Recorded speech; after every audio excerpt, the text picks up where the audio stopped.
Hello NEET aspirants, welcome to career support NEET. देखिए NEET 2025 में UP NEET का registration चल रहा है। मैं इस वीडियो में आप लोगों को ये कवर करके बताऊंगा कि आपको कैसे चेक करना है आपका डॉक्यूमेंट वेरिफिकेशन हुआ कि नहीं हुआ। अगर वेरिफिकेशन नहीं हुआ तो आपको रीअपलोड कैसे करने हैं डॉक्यूमेंट। दूसरा, स्टेट मेरिट लिस्ट कब आएगी वो मैं बताऊंगा। तीसरा, आपको सिक्योरिटी मनी कैसे पे करनी है और कहां से अपना सिक्योरिटी स्लिप डाउनलोड करनी है, जो आप पेमेंट रिसिप्ट होगी वो कैसे डाउनलोड करनी है। And fourth and most important कि इस बार क्या है, फोटो और सिग्नेचर कहीं अपलोड का मांगा नहीं गया आप लोगों से। तो बच्चे बहुत ज्यादा कंफ्यूज हैं कि ना तो फोटो पोर्टल में आ रही है ना फोटो अपलोड करने को मांग रहा है। तो फोटो कैसे अपलोड करी जाए, इस चीज को कैसे शॉर्ट आउट किया जाए, इसलिए बच्चे बहुत ज्यादा परेशान हो रहे हैं। मैं इस वीडियो में आप लोगों के लिए हर एक चीज यही कवर करूंगा। वीडियो को लास्ट तक देखना, आप लोगों की बहुत ज्यादा इंपॉर्टेंट रहने वाला है। सबसे पहले मैं आप लोगों को ये दिखा देता हूं कि आप लोगों को ये कैसे चेक करना है कि आपके डॉक्यूमेंट वेरीफाई हुए कि नहीं हुए। जैसे आप रजिस्ट्रेशन वाले कॉलम पे क्लिक करोगे, यहाँ पे लिखा है चेक वेरिफिकेशन स्टेटस यूजी, आप इस पे क्लिक करो।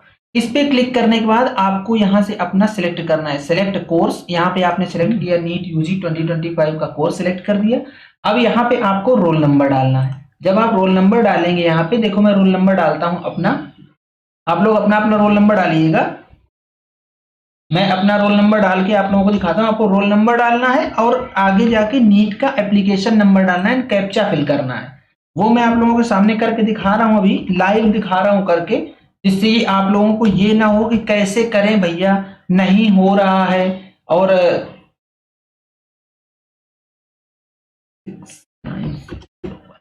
ये मैंने अपना नीट का रोल नंबर और एप्लीकेशन नंबर डाल दिया। इसके बाद अब मैं कैप्चा फिल करता हूँ।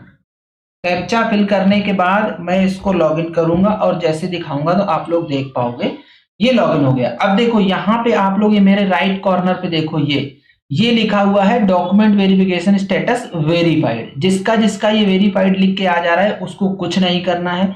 और यहाँ से आप डाउनलोड रजिस्ट्रेशन स्लिप कर सकते हो, रजिस्ट्रेशन फीस और डाउनलोड रजिस्ट्रेशन फॉर्म यहाँ से कर सकते हो। जिसका वेरीफाइड नहीं आ रहा है उसके लिए अब डॉक्यूमेंट री अपलोड करने होंगे। तो री अपलोड करने के लिए आपको डॉक्यूमेंट में क्या करना है वो भी मैं आपको दिखा देता हूं। अभी री अपलोड करना है अगर, तो आपको फिर से रजिस्ट्रेशन वाले कॉलम में जाके यहाँ पे लिखा डॉक्यूमेंट री अपलोड यूजी, आपके सामने कुछ इस तरीके से खुल के आएगा। सेम आप ऐसे लॉगिन करो, NEET UG roll number application number डाल के कैप्चा डाल के फिल करोगे, आपको उसी पोर्टल में लेके जाएगा। लेकिन आपके यहाँ पे राइट कॉर्नर में लिखा होगा अपलोड योर डॉक्यूमेंट, आप लोग वहां से अपने डॉक्यूमेंट अपलोड कर दो। री अपलोड क्या करना है, आप अपनी मेल को चेक करते रहिएगा, तो मेल में आपके आएगा कि आपको क्या क्या डॉक्यूमेंट री अपलोड करने हैं, वहां से आप अपलोड कर सकते हो। अब बात आती है कि सिक्योरिटी मनी की। भैया सिक्योरिटी मनी कैसे पे करी जाए, उसका रजिस्ट्रेशन कहां से, स्लिप कैसे डाउनलोड करी जाए। यहाँ पे आप क्लिक करोगे पे सिक्योरिटी फीस पे, यहाँ पे लिखा है pay security fees for NEET UG, इस पे क्लिक करोगे। आपसे सिंपल हर बार यही लॉगिन करवाएगा। लॉगिन करवा के जैसे अभी आपको लेके गया था रजिस्ट्रेशन वाले कॉलम पे, सेम उसी तरीके से लेके जाएगा, आपको उसी पोर्टल पे लेके जाएगा। बस राइट हैंड साइड पे, इस साइड आपके, सॉरी लेफ्ट हैंड साइड पे आपको ऑप्शन लिखा मिलेगा पे सिक्योरिटी मनी। सिक्योरिटी मनी आप लोगों को पे करनी है as per your choices. Like आप अगर प्राइवेट के लिए भी जा रहे हो तो आपको security money private government college, private college के हिसाब से ही पे करनी है। अगर आप सिर्फ गवर्नमेंट के लिए जा रहे हो तो आपको सिर्फ 30,000 रुपए पे करनी है। जैसे ही आप सिक्योरिटी मनी पे करोगे, आपको तुरंत वहीं से डाउनलोड करने का ऑप्शन मिलेगा कि आप सिक्योरिटी स्लिप डाउनलोड कर सकते हो, अदरवाइज यहाँ से डाउनलोड कर लो। फिर से लॉगिन करो, ये लिखो डाउनलोड सिक्योरिटी फी रिसीप्ट, अगेन लॉगिन करके डाउनलोड कर सकते हो। ये हो गया आप लोगों का सिक्योरिटी मनी डाउनलोड का। आपको किस तरीके से अपना वेरिफिकेशन स्टेटस चेक करना है, डॉक्यूमेंट री अपलोड कैसे करने हैं। अब जो इंपॉर्टेंट चीज आती है वो इंपॉर्टेंट चीज आती है कि स्टेट मेरिट लिस्ट कब आएगी। द मोस्ट इंपॉर्टेंट थिंग कि स्टेट मेरिट लिस्ट पहली बात होता क्या है और स्टेट मेरिट लिस्ट आएगी कब, वो मैं आप लोगों को बता देता हूँ। देखो अभी तो रजिस्ट्रेशन ही चल रहे हैं। रजिस्ट्रेशन जितने बच्चे रजिस्टर करते हैं उन सारे बच्चों का डेटा आता है, उस डेटा को बोलते हैं state merit list. State merit list, इससे ये पता चलता है कि कितने बच्चों ने यूपी नीट के अंदर रजिस्टर करा है। और उसमें ये भी आता है कि मैक्सिमम मार्क्स वाला बच्चा रजिस्टर करा है कि नहीं करा है, कितनी रैंक, उससे रैंक भी पता चलती है।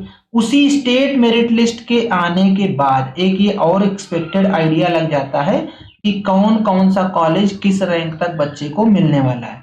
हालांकि ऊपर के जो 10-12 हजार, 15 हजार, 20 हजार तक बच्चे जो रहेंगे उन्हीं से आइडिया लग जाएगा कि गवर्नमेंट की सीट जो है गवर्नमेंट एमबीबीएस की वो कहाँ एग्जॉस्ट होने वाली है। इसलिए स्टेट मेरिट लिस्ट बहुत ज्यादा इंपॉर्टेंट होती है, इसको देखना भी जरूरी होता है। आप लोग भी इसको एनालाइज कर सकते हो कि स्टेट मेरिट लिस्ट में कितने नंबर ऑफ स्टूडेंट्स हैं टोटल जिन्होंने यूपी के अंदर रजिस्टर करा है। और ये स्टूडेंट्स की जो लिस्ट आती है ना, इसमें गवर्नमेंट प्लस प्राइवेट दोनों के लिए जो अप्लाई करते हैं बच्चे, उन सब की कंबाइंड लिस्ट आती है। ये हर राउंड में आती है। राउंड 1 में अभी आपकी आएगी तो ये राउंड 1 के हिसाब से स्टेट मेरिट लिस्ट आएगी। फिर राउंड 2 जब होगा तो राउंड 2 के हिसाब से स्टेट मेरिट लिस्ट आएगी, क्योंकि राउंड 2 में फिर से कुछ बच्चे रजिस्टर कर सकते हैं एक्स्ट्रा। राउंड 3 में फिर से रजिस्ट्रेशन होंगे या कुछ बच्चों को सीट मिल जाएगी। तो ये स्टेट मेरिट लिस्ट से पता चलता है कि नंबर ऑफ स्टूडेंट बढ़ रहे हैं कि नंबर ऑफ स्टूडेंट्स घट रहे हैं, क्या हो रहा है, इससे ये आइडिया लगता है। तो स्टेट मेरिट लिस्ट अभी आपकी आएगी जब आप चॉइस फिलिंग कर, जब ये पूरी काउंसलिंग का प्रोसीजर स्टार्ट हो जाएगा। लाइक अभी सिर्फ रजिस्ट्रेशन हो रहा है, रजिस्ट्रेशन के अलावा और कोई अभी टेंटेटिव डेट नहीं आई है। टेंटेटिव डेट आती है तो उसमें चॉइस फिलिंग की भी डेट आएगी, स्टेट मेरिट लिस्ट की भी डेट आएगी, ये सारी डेट्स आती हैं। अब जो लास्ट ऑप्शन बचता है वो ऑप्शन बचता है फोटो का, कि आपको फोटो कैसे अपलोड करनी है और अपलोड करनी भी है कि नहीं अपलोड करनी है। ये सबसे बड़ा क्वेश्चन है। तो सबसे जो क्लियर आंसर है कि फोटो अपलोड आपको नहीं करनी है इस साल। पिछली साल तक आपको फोटो अपलोड करने का ऑप्शन देता था, लेकिन इस साल आपको फोटो नहीं अपलोड करनी है। आपके सामने ये जो देख रहे हो ना आप, ये एक रजिस्ट्रेशन, जब आप रजिस्ट्रेशन कंप्लीट कर दोगे तो ये रजिस्ट्रेशन फॉर्म है। हर बच्चे को ये रजिस्ट्रेशन फॉर्म डाउनलोड करना है। ये मैंने डमी रजिस्ट्रेशन फॉर्म निकाल रखा है। ये आप रजिस्ट्रेशन फॉर्म डाउनलोड करोगे तो ये यहाँ पे लिखा है paste same photograph uploaded in NEET. जो आपने नीट एग्जाम के टाइम फोटोग्राफ यूज किया था वही फोटोग्राफ यहाँ पे पेस्ट करो। आपको चिपकाना है, इस बार अपलोड नहीं करना है। इस बार क्लियरली आ गया है कि आपको फोटो अपलोड नहीं करना है, ये समझिए। तो आप लोगों को परेशान नहीं होना इस बात को लेके कि फोटो नहीं अपलोड हो रही है तो कहीं ऐसा तो नहीं कि कोई दूसरा ऑप्शन आने वाला हो, या ये कहीं ऐसा तो नहीं कि पोर्टल में आप खोज ना पा रहे हो कि कहाँ पे फोटो अपलोड करनी है कहाँ पे नहीं करनी है।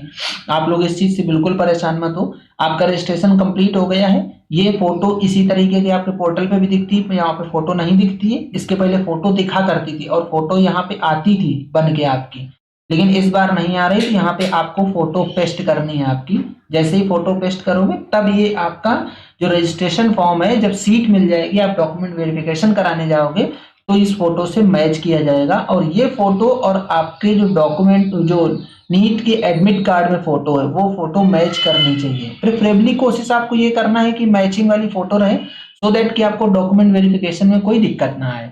ठीक है।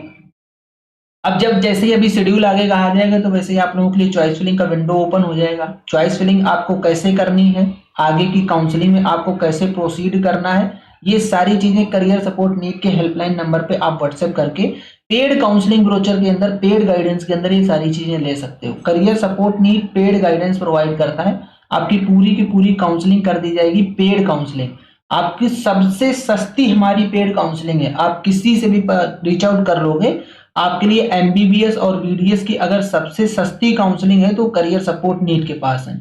आयुष कोर्सेज की भी हम लोग ऑफर करते हैं और बहुत ही मिनिमम रेट पे है। अगर आप पेड काउंसलिंग लेना चाह रहे हो तो ये देखो मेरी टीम का हेल्पलाइन नंबर दिख रहा है आप लोगों के पास। आप लोग इसमें व्हाट्सएप करके पेड ब्रोचर ले सकते हो और ज्वाइन कर लो। आपकी पूरी की पूरी काउंसलिंग कर दी जाएगी। ठीक है। तो ये था पूरा कंप्लीट वीडियो। अगर आप लोगों को वीडियो पसंद आता है तो वीडियो को लाइक जरूर करो यार, जिससे मुझे पता चलता है कि आप लोगों तक मेरी बात पहुंच पा रही है। चैनल को सब्सक्राइब करके रख लो, बेल आइकन दबा लो, जिससे कि आप लोगों को इस तरीके का अपडेट मिलता रहे। आज की वीडियो यहीं तक, मिलेंगे नेक्स्ट वीडियो में नए डेटा के साथ। तब तक के लिए बाय बाय।